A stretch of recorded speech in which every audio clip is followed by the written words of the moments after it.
Okay. Episode 112, January 5th, 2020. 2022. I'm in a somewhat strange state of mind today, recently. So now's a good time to talk. I want to continue on what I ended number 111 with. There's just a lot of ideas I need to pour out right now. So here we go. I think that there is a connection between the Jordan Peterson conservative realm and the liberal progressive TERF realm. Honestly, there's a connection between these sets of ideas here that I may be uniquely positioned to see for whatever reason, or somewhat uniquely. So I'm going to try to describe them, because you would think that these radical feminists and these Jordan Peterson conservative types wouldn't get along. But I really think, I see an interesting future ahead of us as a society, assuming that we remain stable enough to create the kind of future that we want, assuming that there isn't some sort of catastrophic event in the next decade or something. There really is a world that the feminists are trying to create, and a world that Jordan Peterson talks about, that I actually think that overlap. That's where I would like to go. Personally, I think that, I'm not as anti-feminist as people in the comment section seem to think that I am. What I am is anti that which cancels. I hate the thing that cancels. And it has targeted Jordan Peterson and the TERFs. So there's a connection there, at least that which cancels hates both of these groups of people. So the feminists are trying to build a world where women have X, right? The feminists are trying to do something, right? Feminists are trying to make something change, right? So is Jordan Peterson. He is trying to make X thing happen. And I think that there's an overlap. Let me see if I can describe it. What Peterson's really talking about at the deepest level is the human mind. And one of the things that's a blocker for feminism is the fact that the human mind of men and the human mind of women, like the male and female mind, are actually two different things. They really are two different things. And it's indisputable at a certain level. And the only people that really dispute that are the social constructionists that think that trans women are women, right? So that's why, again, I'm focused on the TERFs. Is because at the very least, they can see that a male mind is different from a female mind. And this is something that Peterson has been swirling around and hinting at as well. He's been getting there. And I think a lot of what's happening in society today can really be pinned on feminism. I think that a lot of the stuff that's going on that we see, whether it's for good or for worse, right? Whether it's for good or bad, feminism has clearly made a change to our world. And when I say feminism, it's almost as if 1919, giving women the right to vote, really had a dramatic effect on our society for all sorts of reasons. And we can sit here and argue about what the effects were and were they good or bad. We can talk about that all day. But there is a change, an effect. And I think, and this is where I'm going to say something slightly offensive here, I believe that which cancels grew from the same place somehow. Like somehow, this Marxism thing that I keep talking about, that I keep saying is existing, has become twisted up in feminism. Like, so much so that I don't think anybody can really tell the difference in some ways. Like, there's some ways where it's indistinguishable from a Marxist view of history, really. So, that's how I see it. That's my perception. That's how I see it. It seems to me that a lot of the feminist concepts, especially about patriarchy, are related to neo-Marxism, and I've made this point over and over again, and it makes me sound like a crazy person to a lot of people. Some people seem to agree with me.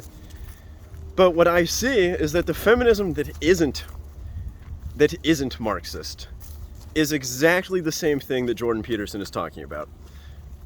There's a world where we could head where it's not that men and women are the same person. It's not that we're the same, right? It's not like an androgynous world of just human, like just meat human, right? I don't know what you would call it. It's not like men equal women, right? It's not that. It's more like the relationship will continue to carry on and the relationship will change. And this is what Brett Weinstein talks about all the time.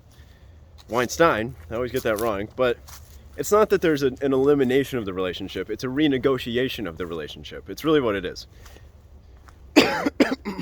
Because there was some sort of agreement for thousands of years. I know the feminists will say that it was just an oppressive dictatorship from one side to the other. In reality, I think it's more of a relationship. It's a back and forth, and I don't want to get in arguments about who was holding power and who wasn't. It's not clear to me that all the power is just simply in the hands of men, while none of the power is simply in the hands of women. That's not clear to me. That's not obvious to me. I think that that's a feminist interpretation, but I don't want to argue about that. What I'm saying is that regardless of who held the power in the past, clearly none of us want only one side to hold all the power in the future. Like, I don't want that in my own relationships, and I wouldn't want that for society at large. It doesn't even make sense. It's not practical. It's not like there's no utility in it, right? To like have men dominate forever, right? But there really is a mental, emotional, physiological difference between my brain and between a woman's brain. That's really a real thing. And we can, again, get into these huge arguments about what that means and how does this affect our behavior and how does this affect society at large when you look at all the humans together. Like, there's so many different roads you can take down.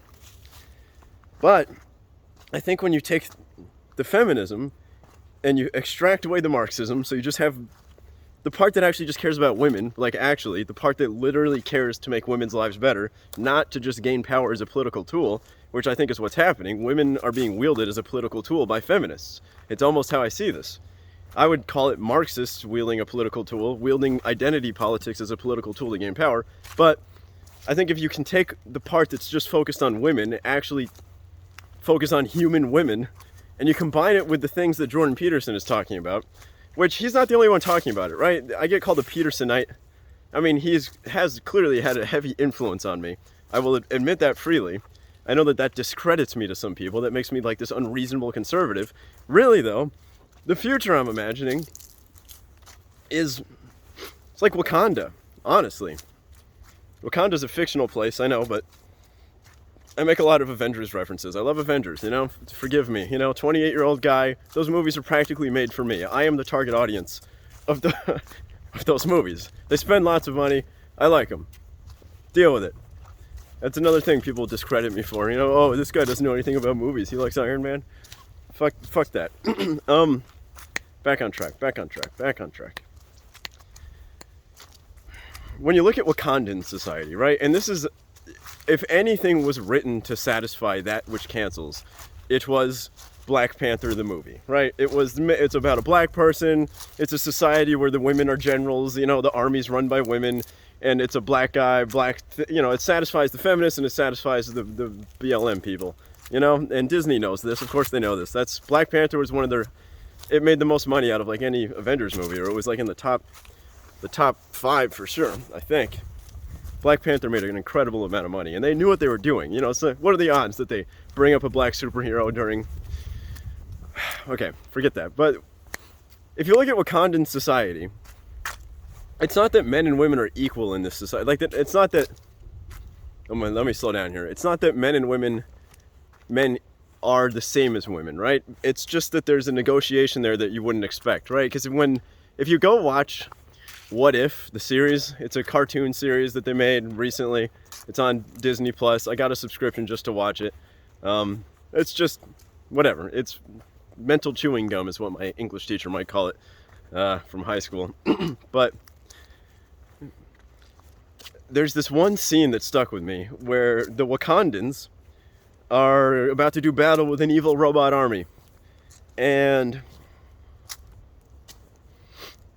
there's definitely this moment where they are kind of satisfying that feminist audience where the king turns to his queen, who is the general of the army.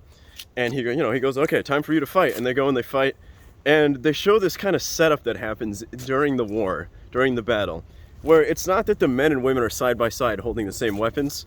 The men and women are occupying different roles in the army. And And you know, you've seen the movies, you know that there's like the bald chicks with spears, right? They're like one unit of the army. And then there's a bunch of dudes on rhinos, and for whatever reason the men are riding the rhinos, the women have the spears, and then there's a group of people on the front line. Once again, satisfy the feminists, have the men be the bullet fodder. So it shows a bunch of men running with shields in front of the line when they're charging, right? And the men are running up front. You know, they're expendable in some way because they're in the front line, right? And then they kind of run up and they put their shields down like this. And then it shows the women with the spears running up behind them, and they jump off the shoulders of the men and just do front flips into the robots and blah, blah, blah. It's a, you know, battle scene and whatever. But to me, that's an interesting thing to think about, at least, right? They have this army that is clearly occupied by men and women, but it's not, you know, it's utilizing the strengths of both or something like that, right? That's the idea. It's all made up. It's just a cartoon, but it's, to me, there's like a type of future that we could go towards that actually utilizes the strength of women and men separately. I mean, there's obviously overlap. There's a lot of things we want to do at this, you know, men and women both want to be doctors, men and women both want to be scientists, men and women both want to be whatever, politicians. Like I'm not saying each field or each workplace is just like these separate things, but we have to understand that there's strengths and there's weaknesses, and it might be better. Like, what's wrong with having a male-dominated engineering company or engineering field, right? Like, there's nothing wrong with that. It's just, men tend to like to build shit, right? We like to build things and take things apart. What's wrong if women are dominating, like, the places where people are taken care of, right? Women are compassionate, and they know how to deal with people and empathize. And, like, you imagine me as a nurse. Imagine me, like, nobody in the world would want me taking care of them while they're sick, and I wouldn't want to do that. I would hate doing that. It would just be terrible for everybody involved. And I'm not saying it's because I'm a guy, but I think guys are more likely to just not be very, you know, whatever qualities it takes to take care of a sick 5-year-old are probably not the qualities. You know, there's other people than me that will be better at that, for sure. But what I'm trying to say here is that, you know, I get accused of being this conservative. I get accused of being like, I'm trying to maintain some sort of patriarchal structure. What I'm trying to say is that the structure that has existed for most of society, we can look at it and see that parts of it have clearly worked. Some societies have been great. We can't look back at history and say it was all terrible. You know, there were some places where it might not have been so bad to live there, right? For any race, any gender. There's no, you know, there's always these jokes made about, oh, I'm a white guy, so I can go back to any part of history. But that's, like, not true at all. What happens if I teleport back to the middle of Incan civilization or some, you know, it's like,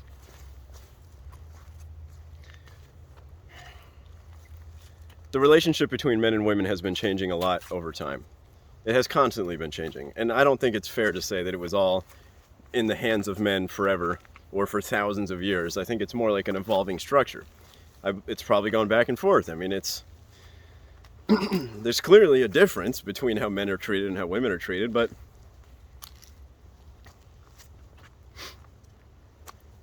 to me, there's just there's a positive future that I would love to get to.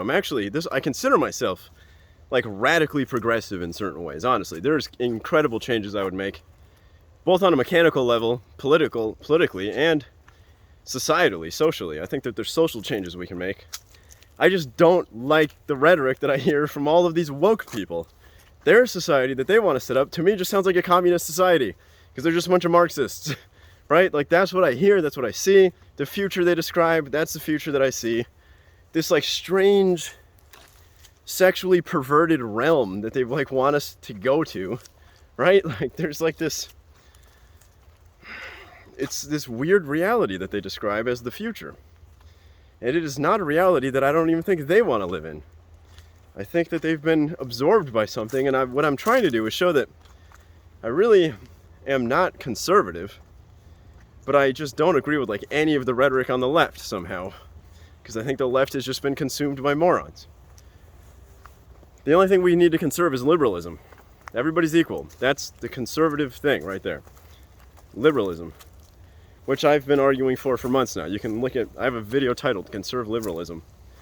So, wow. It's a dance between men and women. It's a dance. The dance will never be symmetrical because nobody wants it to be symmetrical. We really don't. But we have to understand that a lot of the social patterns we see are actually a result of the way our brains are built, the way our minds are built. And I think this is something Jordan Peterson talks about. We are definitely more of our behavior is we understand ourselves less than we think we understand ourselves. I think that that's the point. This is something you can only really get once you start listening to, in my opinion, this is how I got to this place. I've been listening to Sam Harris for a very long time, more than a decade. And this is something he talks about quite a bit. He talks about mindfulness. He talks about how to understand your own mind, how to meditate. You know, I followed his meditation guide. I downloaded his app and I did the whole thing. And it helps you explore your own mind. It helps you figure out how to at any moment in time become mindful. Like, it's technically a superpower, really. Like, if you're in the middle of a fight or a tense situation or a meeting or whatever, and there's a tense moment and you can make yourself mindful, that is a superpower in some way or another. And there's this debate between Jordan Peterson and Sam Harris that it's on YouTube. You can look it up. They've done a couple of them, and most of them, they kind of spun around in circles for like most of the debate over just like trying to get down to this one concept. And I think that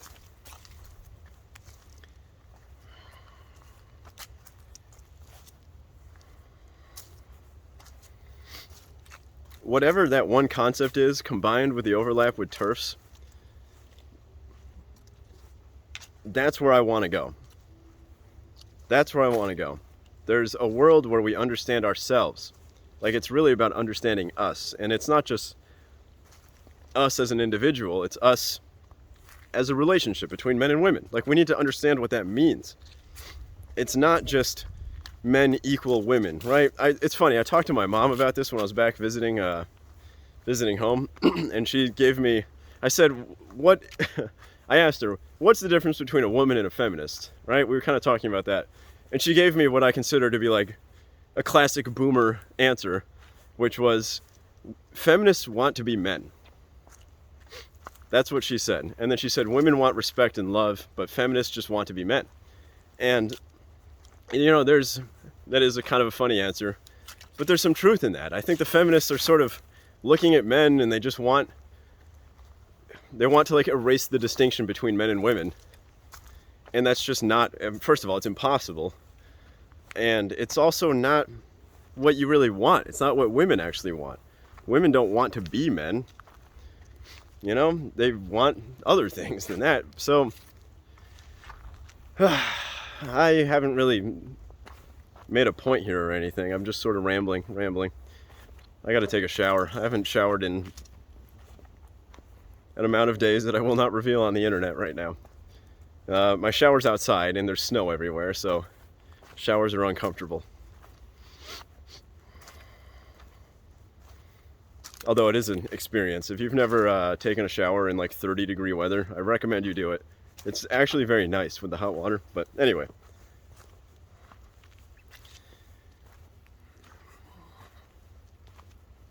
What I'm trying to say here, I don't really know what I'm trying to say other than I was talking about feminism. I've been getting back down to feminism. I sort of, in this whole process of this channel, I felt like I had to start with transgender, and then I had to talk about feminism, then I had to talk about LGBT and race, just to kind of show that I have thought about these things, that I'm not ignorant, and also that I'm not a Marxist. I'm trying to just separate all these ideas out from the Marxism version of the ideas. Honestly, like, there's real problems, there's real things going on. Like, gay people used to have the shit kicked out of them, right? And black people were slaves, and people are racist, and they've got to deal with that, right? There's things going on that I see, that I'm not blind to, that if I could snap my fingers and fix them, I would. You know, we can sit here and talk about different solutions for that. It's arguable what sort of policy should be brought in, but a lot of what I see is just these groups being wielded as tools. I think gay people, black people, women, but especially black people, they're being wielded like tools. It feels like they have been for a long time. You know that there's this like joke on the internet about how a black person leaving the Democrat team is a slave leaving the plantation. That the the slaves were freed, but they were never politically freed because they've been controlled by the Democrats. Somehow, I don't even know how. It's weird. I don't even know how it's possible. It doesn't even make sense to me because it's like they have free will. You know, they can do things, but like if I had a magic wand, I would force half of the black people to vote for red teamers. Just force there to be a 50-50 split in how they're voting, and I think that would erase their value as a political tool, really, and then that would change the rhetoric around them, and I actually think it would lead to a less racist world. But I just sound like a crazy person every time I say that, blah, blah, blah, you know, how can you possibly say that? You're white, you don't get it. You're white, blah, blah, blah. Well, you only think I'm white because of ideology. Like, I'm European, possibly, a little bit, but mostly American. You know, my ancestors have been here for a long time. I'm related to a person from the Revolutionary War. Truly. So, that's just like one line of ancestry, you know? Some of my ancestors are Swedish, some of them are, 1/8 of them are Jewish, apparently. You know, so like when somebody looks at me and says, white guy, you have white privilege, it's because that's what I want to separate myself from. That's what I think liberals should separate themselves from. The fact that people look at me and make judgments about me because of my race is like, that's racist. Like, there's no other way around that. But of course, white people can't experience race, right? Well, shut up, you fucking Marxist. That's how I see this. So, how's everybody else doing? Hope everybody else is having a good day. I definitely got a little bit too heated, too deep on attacking the feminists, I think. I got a little bit too confrontational with the TERFs. I can't help myself, that's kind of how I am. But I don't mean to... I think everybody interprets me differently, which is part of the issue here. Everybody sees this differently. I think some people hear what I'm saying and they go, fuck yeah. And then some people hear what I'm saying and they go, this guy's an asshole. So, if you're one of the people that listens to what I'm saying and thinks I'm an asshole, well, I'm sorry, I guess. But really, it's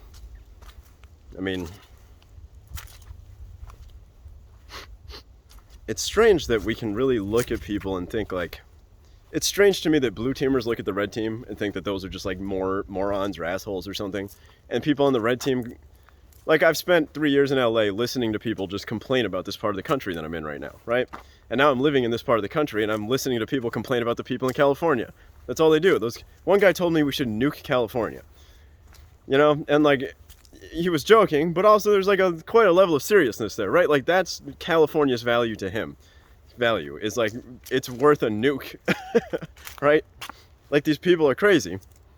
That's what the red teamers believe. Red teamers believe that the blue teamers are completely out of their fucking minds. And I have to agree with them in some ways, but I also have to agree that there's definitely people on the red team that are just, it's exactly what you think it is. It's really a lot of poor white people is what's on the red team. It is. And they're not.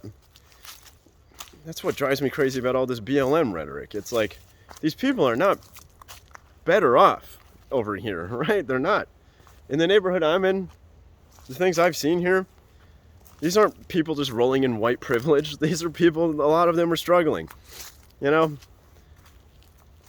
And the same goes for the people in California. I've met so many people that are just struggling. It's tough. It's tough everywhere. And there's so much we can do to make changes. There's so much we can do to make this world better. And it's becoming more and more complex and people understand it less and less and we're getting divided by social media, blah, blah, blah. Polarization. I don't think it's unreasonable to be concerned about the stability of our country. I don't think it's unreasonable at all. If you'd asked me 3 years ago, I would have said it's unreasonable. But today, it's not clear to me that the United States will exist by the time I die. It's not clear to me that it will be the same thing, at least, that the Constitution will still be around. It's just not clear. It seems like anything could happen. It seems like we're on the brink of something. It could be good, it could be bad.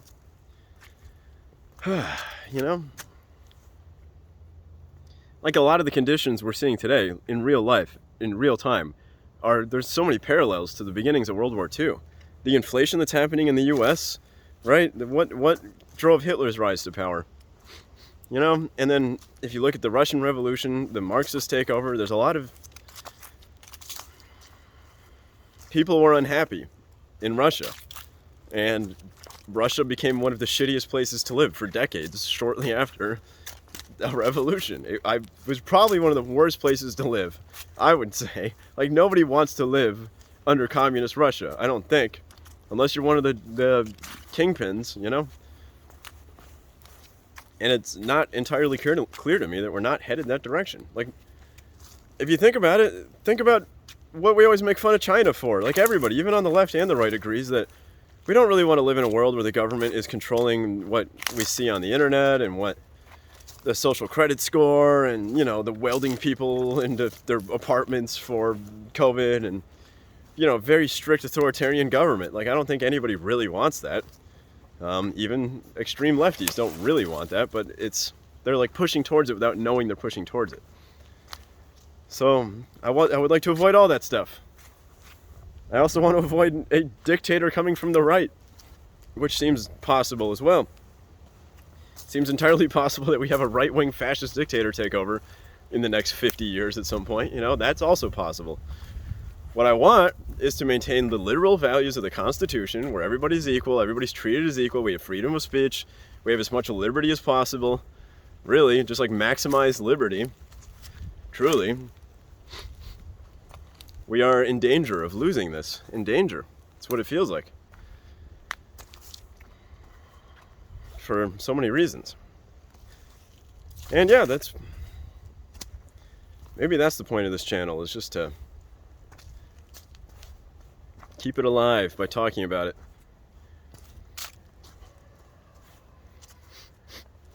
And you know, if you're one of these commenters that's commenting, calling me all sorts of mean things, it's so easy to do that stuff over text. It's so easy to insult me from behind.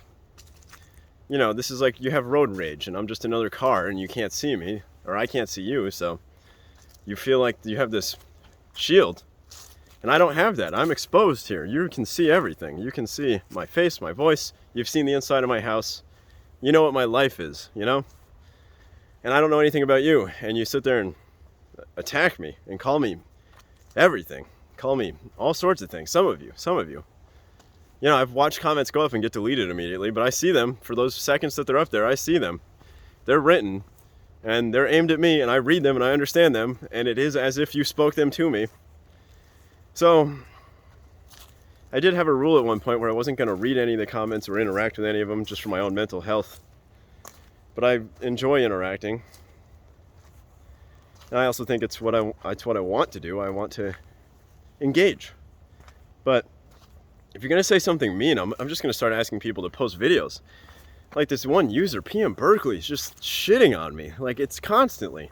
Like, claims to be watching none of my videos at this point, but also constantly puts comments under all of my videos, just saying constantly, like, insulting my intelligence mainly, but also just being nasty. And I don't think it's teasing. I think it's nastiness. I think it's a bully, essentially. Like, I'm being bullied by an internet bully.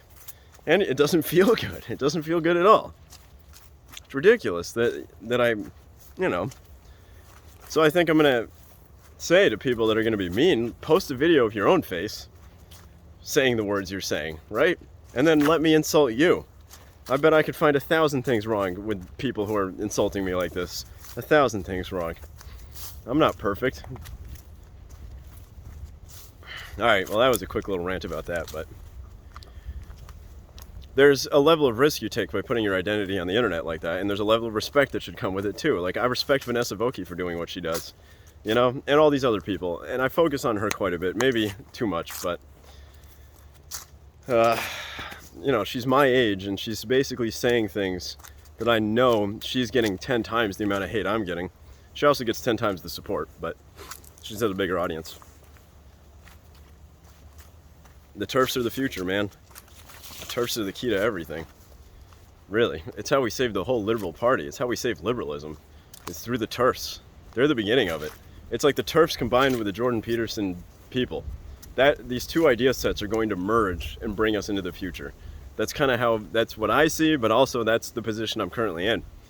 I'm a futurist. I'm a crypto nerd. I'm a UBI guy. I'm like a machining, manufacturing, you know, AI, robotics is the future, pro-technology. I'm kind of a technologist. I feel like technology is going to solve all these problems. We just have to make sure we do it responsibly.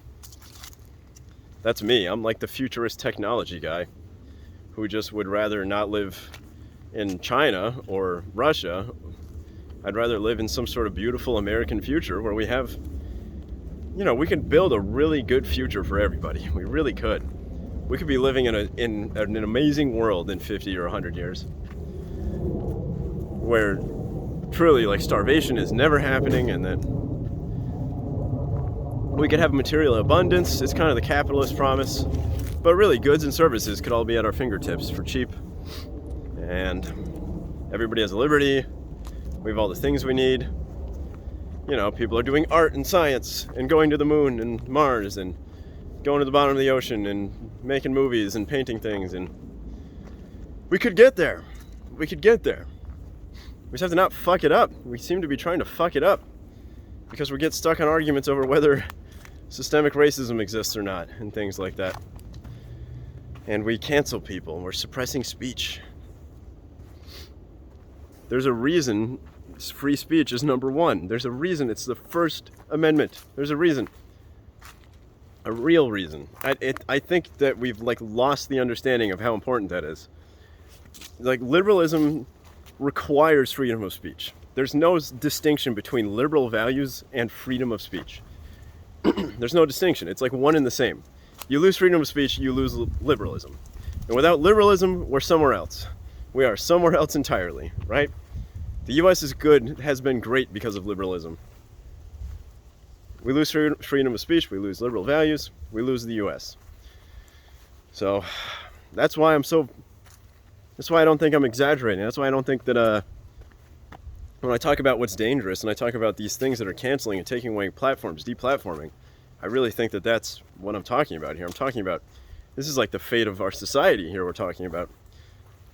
We cannot be canceling people like this. We can't be. It's just it's like immature. When you play pool against people, I happen to be a somewhat competitive pool player. I used to go to, I'm 80th percentile in that game, in the competitive range. Arguably, depends on where you're talking about. I'm better in North Carolina than I am in California, I'll say that. But one of the most important things about pool, playing that game, right? I mean, we can argue about different things that are important, but arguably the good players, I'm talking about the really good professional, these people who they don't miss shots, right? They break and they run the whole table in their one turn, right? 8 shots, 8 balls in. These are the people I'm talking about. The only difficult shot that these people have on their skill level, right? Because they'll go back and forth. Sometimes you miss a shot, the other guy gets a turn. When that other guy walks up to the table and he's looking down at the spread and he's looking at the cue ball, there's really only one hard shot to this guy, and that's the first shot. Because after the first shot, he has set himself up for the second shot and the third shot, right? They look down, and it sounds like Rain Man or chess or something, but they really calculate out the whole board at once. They go, okay, I'm gonna hit the 1 ball here, the 2 ball there, and they know what they're doing. And if you watch these people play, really, the hard shot's the first shot, and then every single one after that is a very easy shot, because they've just set themselves up for the next shot. And if you look at pool players, you can tell the difference between a good player and a bad player by this. There's like a maturity level that comes where you start to see the second shot. Most pool players who are new, most people who don't really play, or they just play casually at bars or whatever, they just focus on one shot at a time, right? They don't think about the next shot. And it seems to me that the United States is stuck in this mindset right now. We're stuck in the one shot mindset. We don't have the maturity at the moment. There's like a level of maturity where we go, okay, look, we need to make one hard shot and then we need to set ourselves up for easy shots from that point on, right? To me, I don't know if that makes sense to anybody.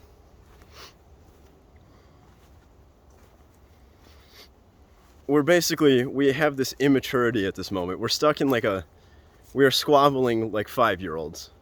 When really, there's a lot of adults here, there's a lot of educated people here. Like, the people who could make things better exist. We have the people, we have the resources, the intelligence. Like, we have competent people all over the place in this country. They're just not where they need to be. Like, Biden's not one of them, right?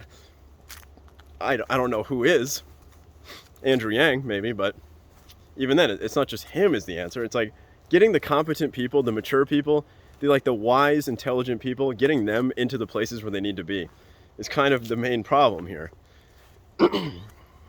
Kind of, I think. I don't know, there's so many problems. I can't say there's any one main problem.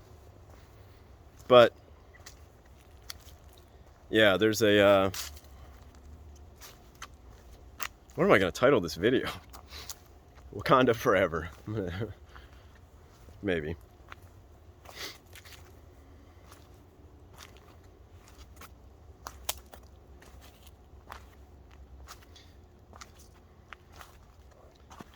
There's the society that succeeds is the one that plants the tree that no people in this generation will sit underneath.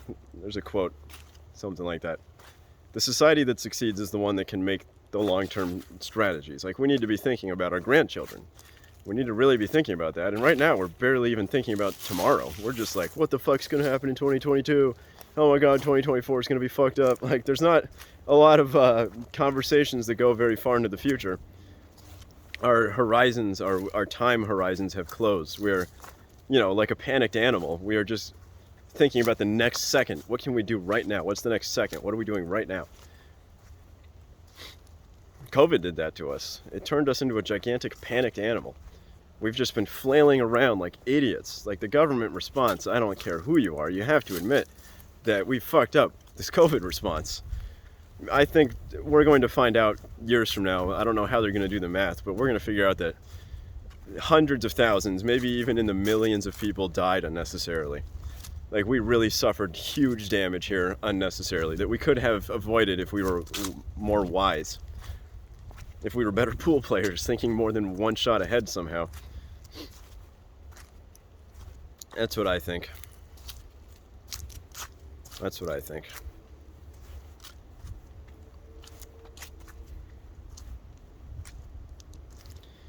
Anyway, 37 minutes. Okay, so I'm in a strange place with this house right now. I'm trying to figure out, well, if I want to stay here for the rest of my life or not. That's where I'm at. That's where my head is at, personally. Just to bring this to me real fast. I think, personally, I don't know if I want to maintain my position in these woods, or if I should just give up on fixing this house. I talked to some professionals, gave them a little tour, got some feedback, I've put in some months of effort here. There are many, many months more effort required to fix this house. Many months. Years. It could be worth it. It could be worth it. Imagine a world where you have a house and no rent, no mortgage, 10 acres, living out here in the woods. It's not so bad. It's really nice, but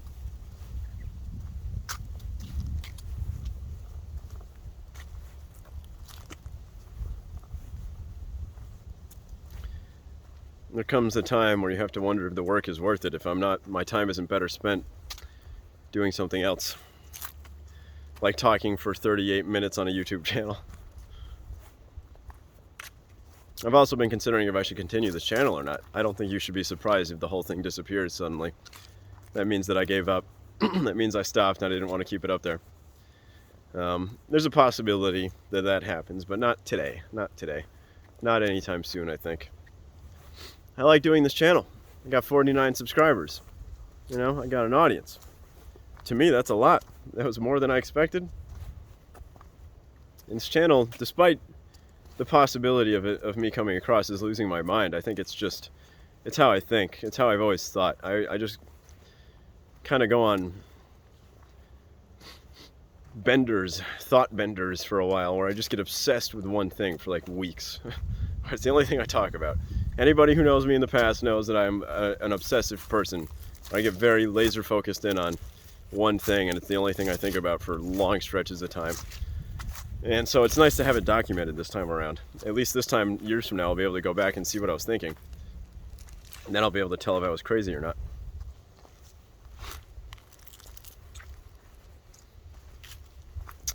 Alright. Today is still January 5th. It's 2022.